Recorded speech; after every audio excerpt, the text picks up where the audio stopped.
Hi, and good evening to all of you. This is Social Buzz e-learning podcast with me, Ambuj Saxena, your friend philosopher guide for this podcast.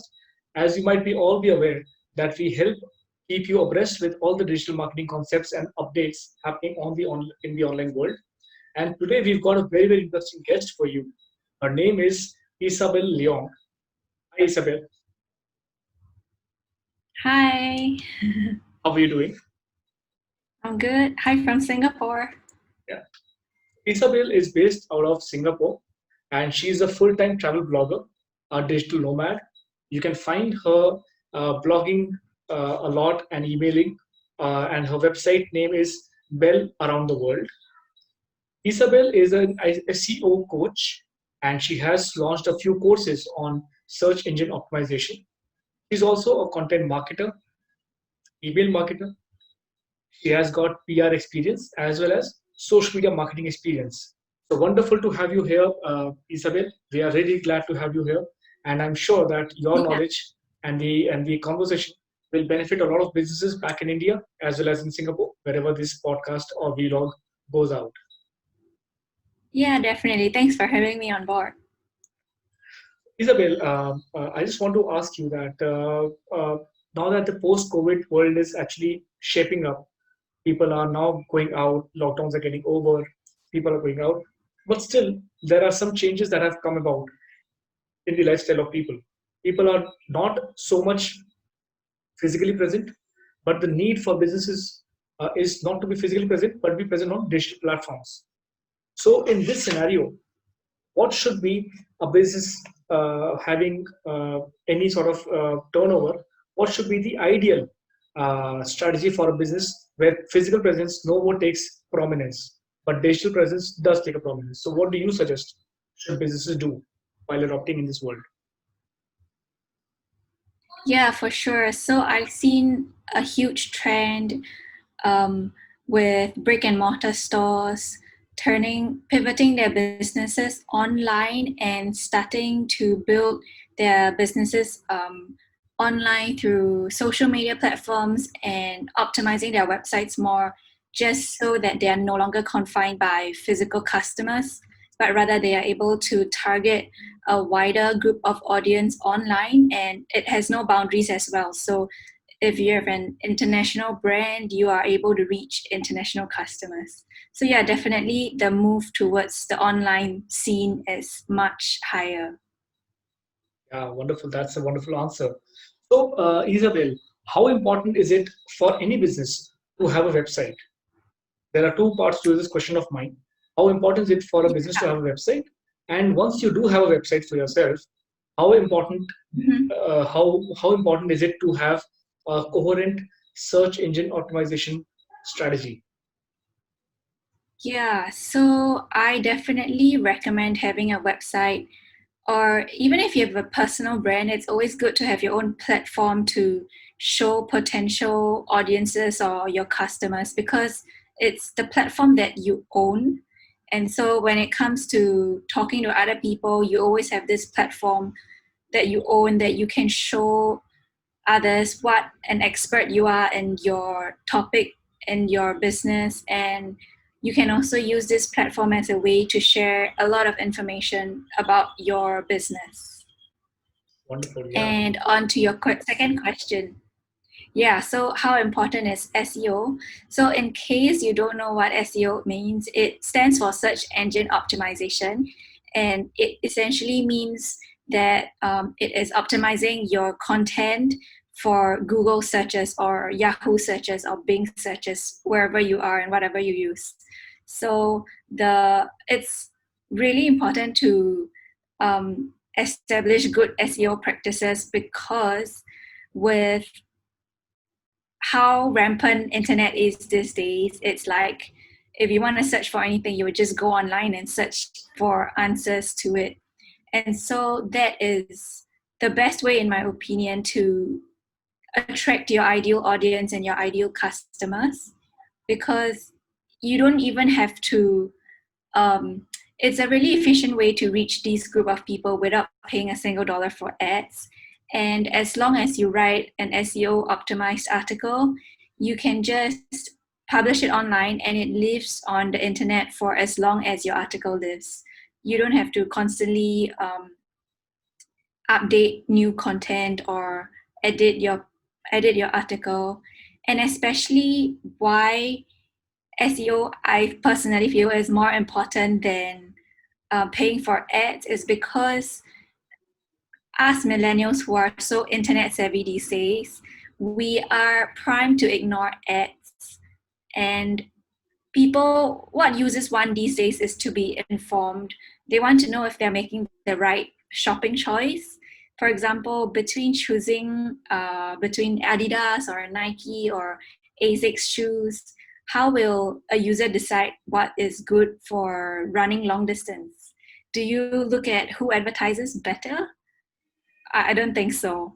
So Mm-hmm. they Google articles, they Google reviews to see which shoe is the best performing. And that's why Googling informative articles is what will draw your ideal customers in.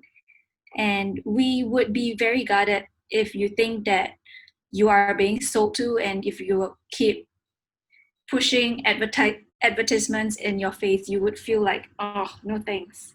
You know what I mean? Yeah, So that's why I like to say that education is the new form of marketing. And that's why SEO works in tandem with that. wonderful. I think that I love that line. Education is new form of marketing.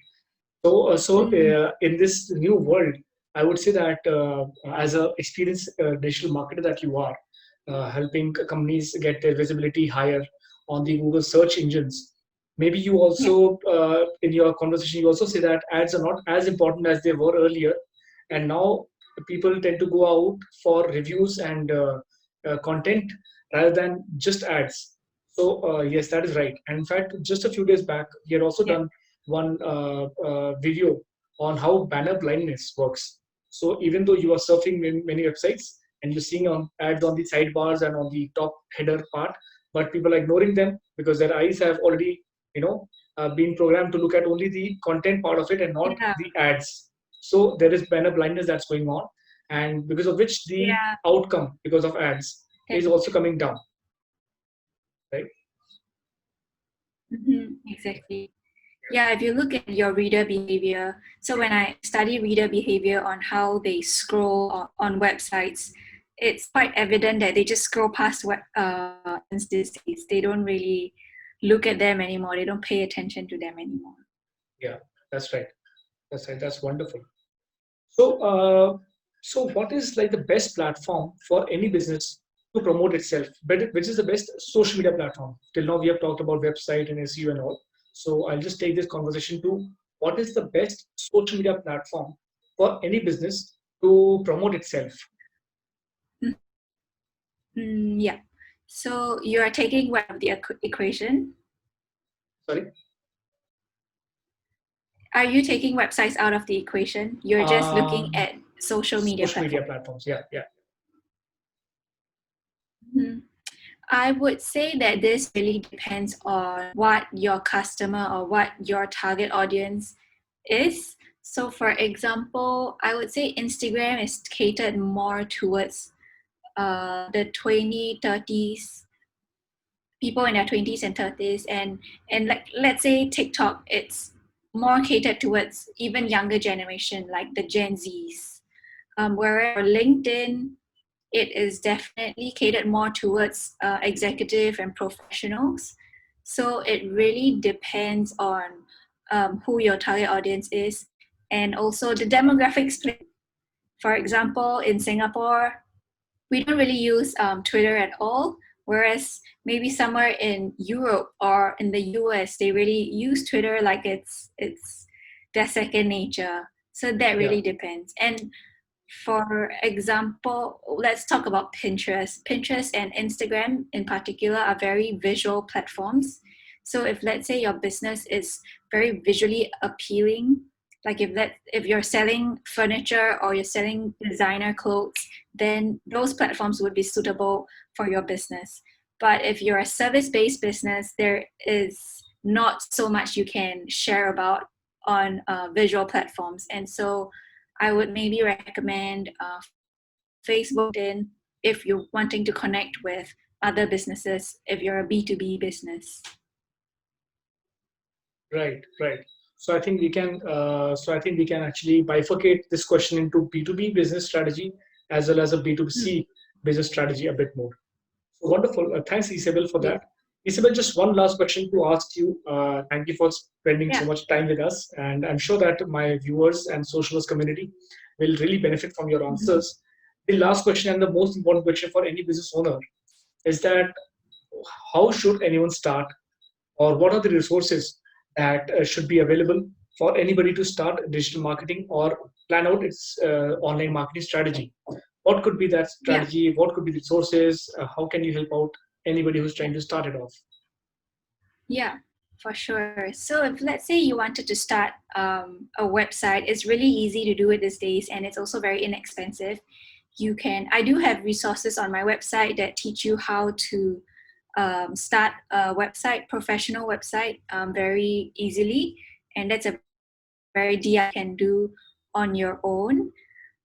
If let's say you want to learn more about SEO, I do offer SEO courses, which I'm happy to drop a link at the bottom or at the end of this Sure. video that I'm happy to share about. I have a free SEO crash course that you're free to take on.